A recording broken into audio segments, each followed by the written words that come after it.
Now this is what I'm talking about.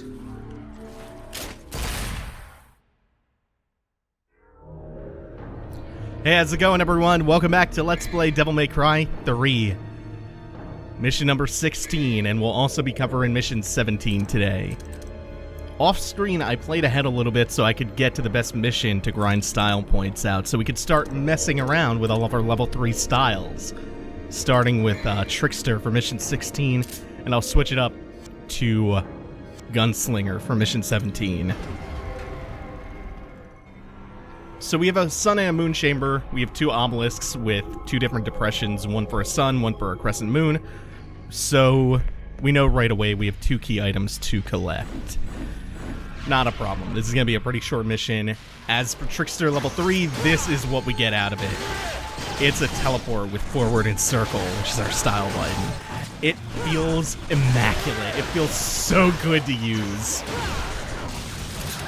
Truth be told, level 1 Trickster's kind of shit. Level 2 is where it starts to get fun with the air dash and the double ground dash. Level 3... Oh, level 3 is where the mobility shines. The teleport, the triple dash, the air dash. You get the mobility to just completely freestyle to your heart's content. It's my favorite level 3 style. And we recognize this room, don't we? It's the one with all the enigmas, now with added blood gargoyles, so we'll shoot them, turn them to stone, and then we can bypass a lot of the enigma zoning now, thanks to level 3 Trickster's teleport. Like so. Oh, it feels so good. Really gotta love all that mobility.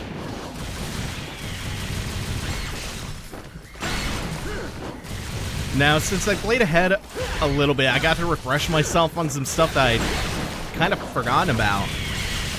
One of those things being this: if you look closely, you can actually see the budget evaporating before your very eyes. I remember all of the rehashing being a big negative point hanging over Devil May Cry 4. And maybe it's because I hear that criticism of 4 a lot, or maybe it's because it was more fresh in my mind since I just replayed it again last year when the special edition came out. But I remember that really clearly, but I didn't remember Devil May Cry 3 doing it so much. But it does the exact same thing. The environments, the art, Mission 18, like, no big spoiler, is just a big boss refight chapter. It's nuts that Devil May Cry 3 does not get that level of flat. It feels like they budgeted for maybe like 15 missions, but Capcom wanted a bullet point saying X hours of gameplay. So they just stretched it, which is unfortunately kind of common in the industry.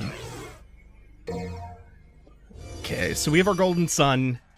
We're not getting it out that easily, and we'll be introduced to a new damn chess piece. This one is the Rook, which, if I'm keeping count right, is our 4th one. We have the pawns, we have the bishops, we have the knights, now we have a Rook. And the only way it can attack is by lowering, whoa, whoops, that one came from the other one off camera. Lowering its defenses a little bit, and firing these diagonal lasers.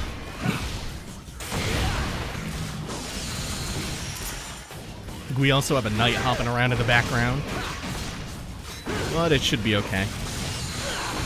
Whew! That hitbox. That hitbox was forever.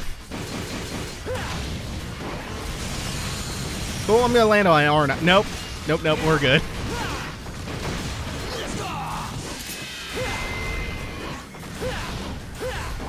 Got another Rook. So yeah, we'll still get a couple of new enemies. We'll still get a couple of new things. It's not just everything is recycled from here on out, but there was a lot of rehashing that gets done in the last quarter of this game.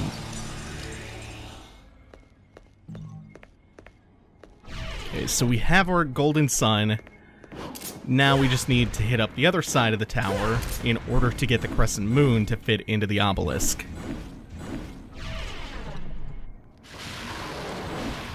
Oh, we got a couple enemies respawning. Nothing that we actually have to fight. I think it's probably advisable to fight them if you're trying to get the SS of this mission for style points.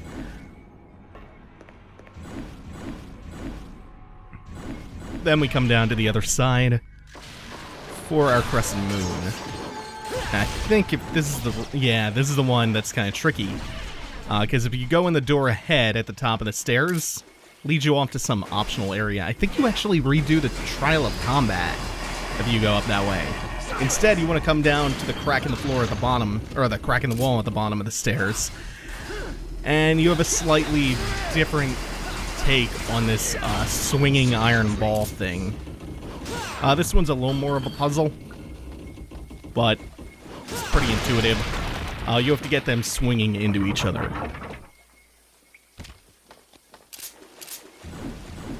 And then we get our crescent moon. Onyx moon shard. Yeah. And again, same thing. Pick the key item up, get locked in the room. Ooh, Fallens! Let's see how Fallens deal with the Trickster teleport. Nope, pretty well. They got the anti-air on point.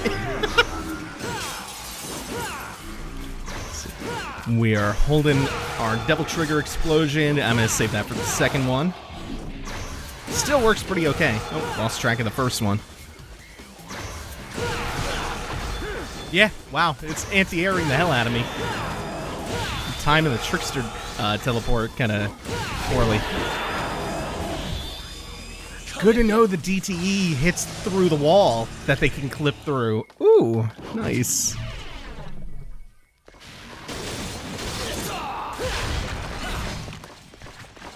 Killer Bee is the best.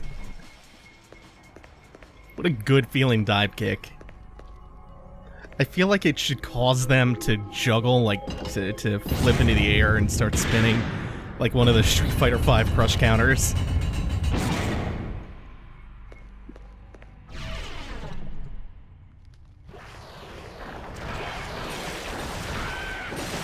This is another familiar location. It's a little gray, but saw that this is the Ice Guardian's chamber. So we have to double jump up here, and that lets us escape the room. That having to actually deal with all the blood gargoyles and enigmas. Yeah, that was Cerberus' chamber. Endless Infernum. Oh, this is where we got Artemis. Trying to carefully not fall down the pit. And Gigapede's boss room. So yeah, all the impossible space of Temenigru. Oh, and the number 5 for Mission 5 is just baked into the texture for the wall. All that impossible space is just a way of them going, we don't have to budget for additional art assets this way. This, however, is really beautiful.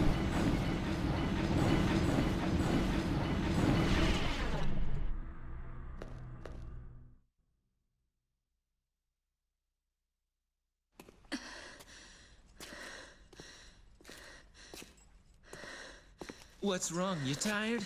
Then stand back. I'll take care of this. No, you stand back. I told you, you can't do it. Don't you get it? This is not a human's job. You're the one who doesn't get it. It's not something you can reason with. It has nothing to do with me being a human and you being a demon. I'm driven by the inability to forgive him. My soul is screaming, demanding me to kill him. That's enough motivation to keep me going. Besides, this is my family matter. You should stay out of it. Okay, lady. I get the picture now, but I can't just sit back and watch either. I'm pretty pissed at him too, you know. Now, get out of my way, or there'll be some consequences. Fair enough. I wasn't planning on letting any demons live anyway. Not even one.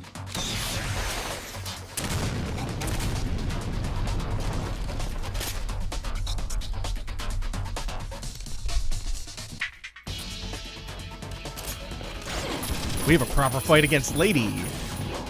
which is kind of stupid because just a couple chapters... Whoa, we have to get in there. Just a couple chapters back, Arkham explicitly stated that his plan was to weaken everybody by having us infight against each other. So you can kind of deflect her bullets, her regular bullets, with your own ebony and ivory fire. Ooh, she's moved on to the phase where she starts lobbing grenades around and running away. Fuck. Her bullets don't actually do all that much damage. In this phase, she likes to hang out at the top of the arches. You'll hear a line of dialogue from her when she goes to shoot you with her rocket launcher, Kalina Ann. And that's really your best opportunity to get in on her with a Killer Bee dive kick. Killer Bee, I find that she can't handle this weapon very well at all because of how well it homes in. Here we go. That might not hit in time. It does push her away a little bit, though, so you have to watch. She also likes to do that cartwheel away. On to the third phase, when she pulls out Kalina Ann, she starts using a move called Hysteric, which is that barrage of rockets that can track you pretty well. They home in. But if you just use a line of sight of the arches, you can get away from that pretty well. Other than that, just keep hunting her down with Beowulf. It's not a super hard fight. She tends to be pretty evasive, though, from like the 50% mark on. There you are. Oh, this should be solid hits.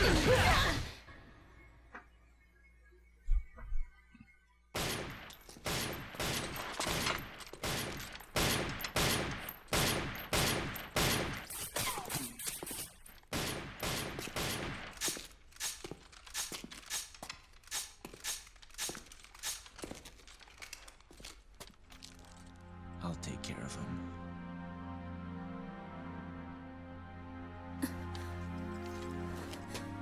Why do you care so much? This whole business started with my father sealing the entrance between the two worlds. And now, my brother's trying to break that spell and turn everything into Demonville. This is my family matter, too. Quite frankly, at first, I didn't give a damn. But because of you, I know what's important now. I know what I need to do.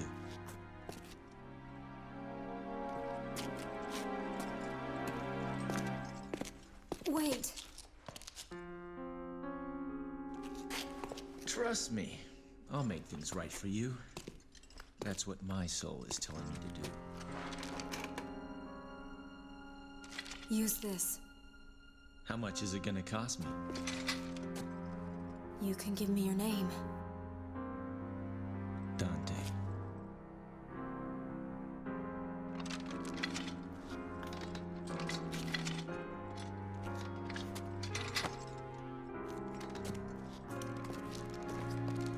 Dante. Please. Free my father. I will, lady.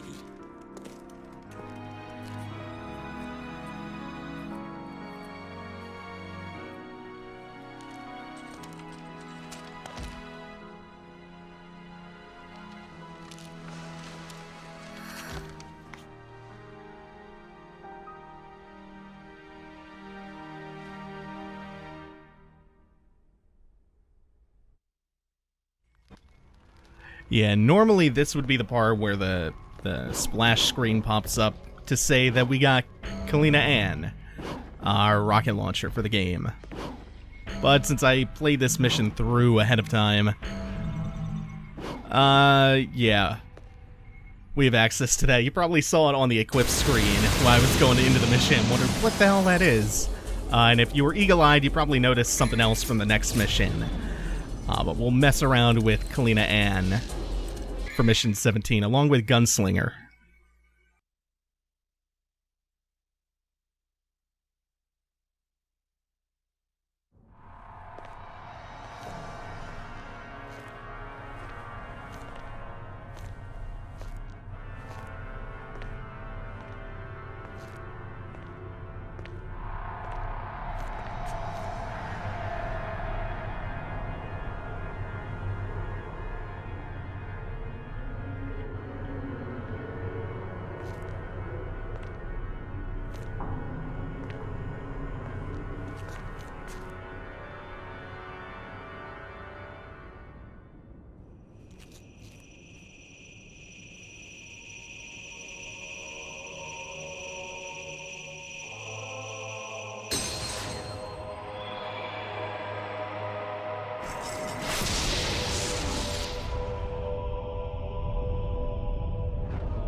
Mission 17, Inner Demons. We'll go ahead and get Kalina Ann on and Gunslinger.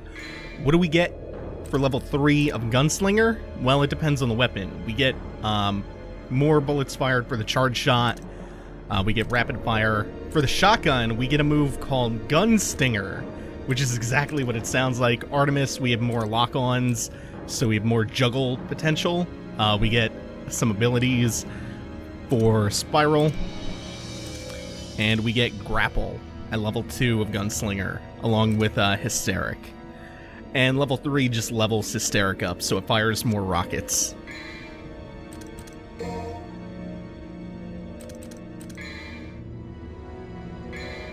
So we'll keep, we'll keep the shotgun on along with Kalina Ann. It's very rare that I go without Ebony and Ivory. But we want to see that gun stinger of the shotgun. It's a ridiculously fun ability. I actually had forgotten about how much fun Gunslinger can be. I didn't think that I would get that much mileage out of it when I started the LP. I had to refresh myself on that. Some more fun style than I gave it credit for. So let's just see that. Gunstinger, yeah. I think this also crazy combos. And then we have our charged shots and Kalina Ann. This is Hysteric, the ability that Lady was using against us. This is Grapple. Unfortunately, you can't really use it to pull yourself around that much.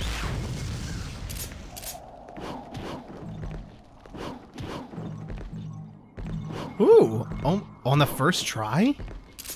I wish I could have done that easily when I was going for the blue orb shard earlier. This room.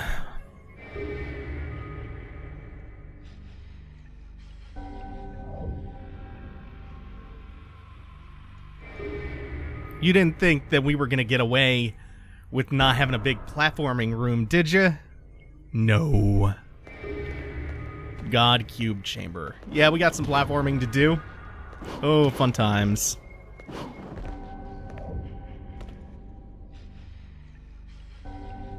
The big ascension ahead of us. Well, that's not too bad. Okay. Unfortunately, this is not the end of it. That's a side room. I think it leads out to a blue orb fragment that I already got. I'm gonna ride this one around to the set of stair blocks. I think this is about it. Yeah. Okay, so the second door you come across is the one out. Fuck, that sucks.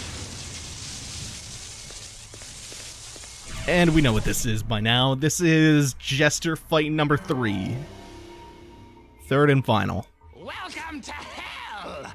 Oh, I forgot. I don't have Ebony and Ivory on me. I have to make some on-the-fly adaptations. Excuse me? Because remember, you have to shoot him to get him into the vulnerable phase. Okay, that works. Forgot the third Jester fight was in here. There was that. The Divinity statue outside. I could have switched to Ebony and Ivory if need be, but doesn't look like I'll need to. I can use Hysteric when he goes into the next phase. I think Hysteric should work. Oh no, that was a bad jump.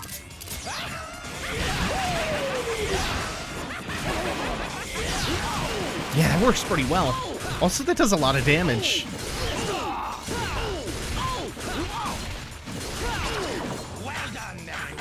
Okay, is this one I can get in on? Let's just back up to be careful. Yeah, I would have definitely taken a hit.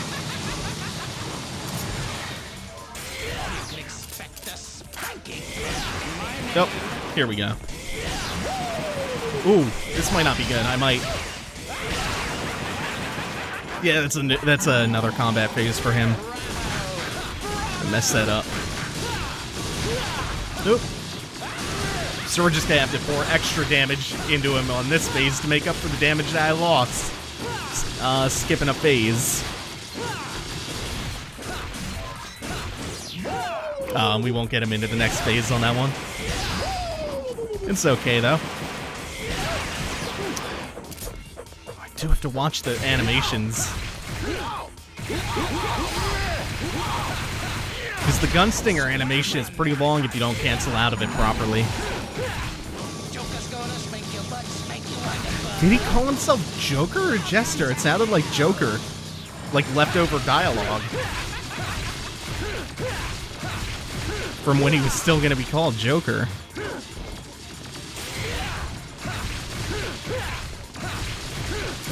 We're going to get him into that ball phase at like a quarter of his health. That's pretty good. Yeah, and then the Hysteric Rocket should just home in on him. Oh yeah, we still have another, because he gets 2 combat phases when he switches into this one. Yeah, I think Hysteric should work pretty well for this. That's not bad. Especially if I start it up nice and early. And then we can jump to cancel the end of the animation so we can start the next one up faster. Yeah, that's pretty good. And then sometimes Beowulf can do a pretty good job of breaking the ball. Oh, not this time though. Sometimes if you get the right number of hits, Beowulf can break the ball that stands atop. Ah. A hit out of the air with one of the orbs. Still, I think that does less damage than the red thing he fires out of his mouth. It's not a huge loss. We'll save up that DTE for this next phase of his. My name. Alright, this is over. Oh, there we go. We broke it.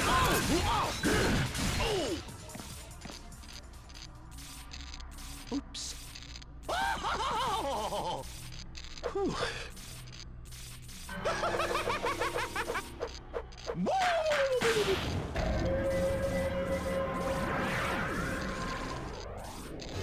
Fantastic. Now, for this next part, I'm going to switch back to Trickster because I really, really don't feel like dealing with this bullshit without the mobility of Trickster. I got to show what I wanted with Gunslinger. Because what we're going back to... Oh, not quite yet. But you see the room we're in, where you kind of see the direction the wind's blowing. This was the Trial of Wisdom. So the trial that we're heading into after this room is kind of an amped up trial of... what was it? Technique? The Spike Room. Which is not all that fun without Trickster.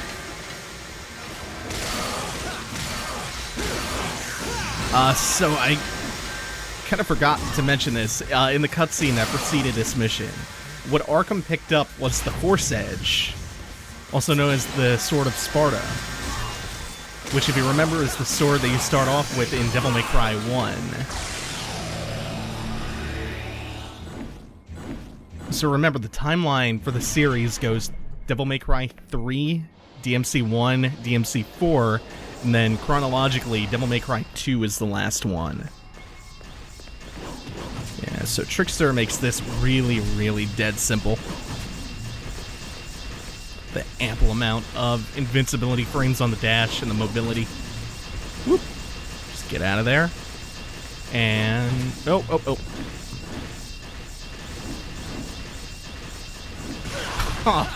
Right at the end.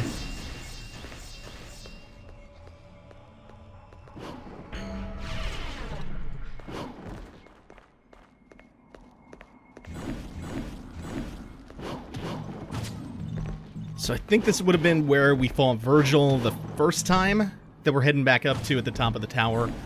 Except this time, a new boss is going to be waiting for us. Oh, we have some new enemies. I actually can't remember their names.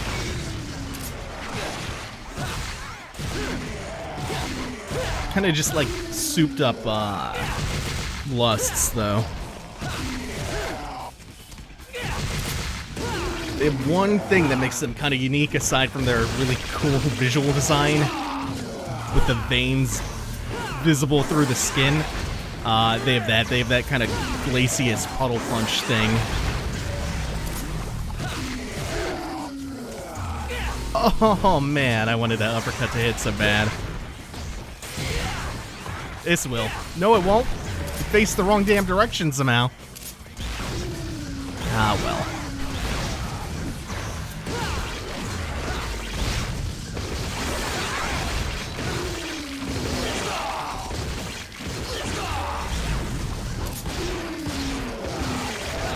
Almost kept him up.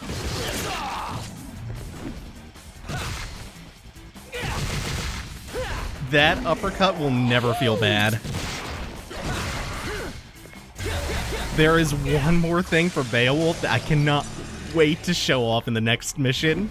It's its level 3 Swordmaster ability, which is called Real Impact.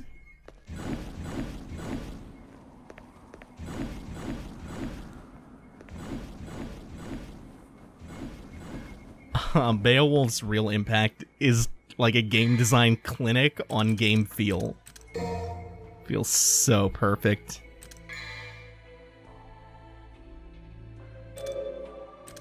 Yeah, time to go back to Ebony Ivory. The classics.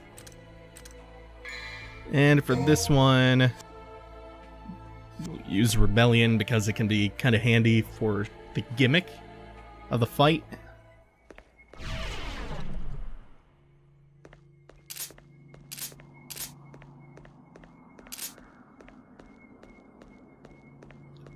This is kind of a nice looking remix of the stage that we've been through, though.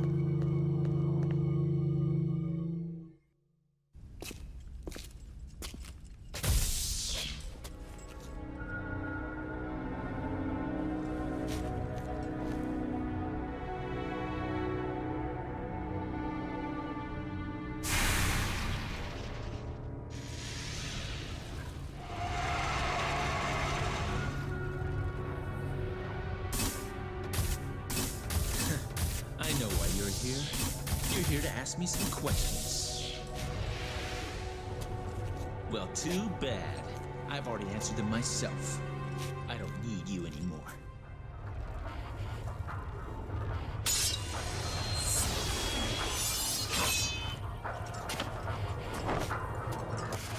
Come on, poser.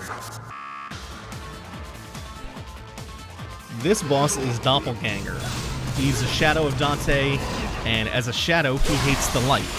So you want to trick him into getting near these windows and then busting them open. That leaves him vulnerable for just a couple seconds. And being a shadow monster, obviously Beowulf is the big weakness.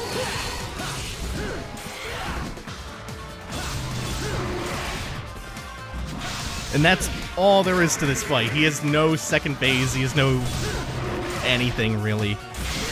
When you're in the darkness, he comes in for an attack, jump into the air, come back down, break the window. It takes about 3 solid hits to break a window open, so just knowing that is useful. If you hang out in the light too often, he'll throw ranged attacks at you and close the windows. And what you saw back there is when you get every window in the room open all at once, without him closing any, like he's trying to do here, he's going to throw a shadow ball at that one and close it. When every window is open, the room becomes completely illuminated, and he becomes vulnerable for a very long time, so you can just pour it on. So it's an insanely easy fight. He doesn't have a big moveset. It's not very tricky, just has a gimmick. I think the one he closed was across the room. 1, 2, he'll come at me and come down for the third. And now this should be it. He might get away. Nope.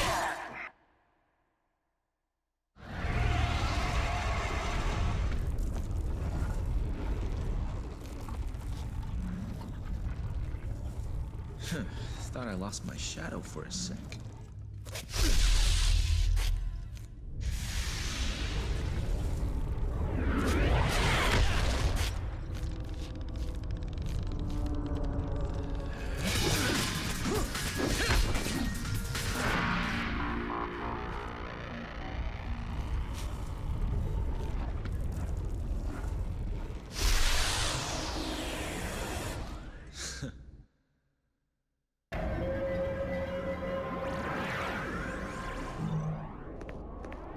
And we get our 6th and final style Doppelganger. Like Quicksilver, it's a bonus style that can't be leveled up, and it's it takes your Devil Trigger gauge, and the trade-off for that is that it's kind of broken to an extent. It's not quite as powerful as Quicksilver, but it's still pretty damn good. So that's gonna do it for now. Thanks for watching, everyone. Next time we refight all the bosses. Take it easy. Have a good one, everyone.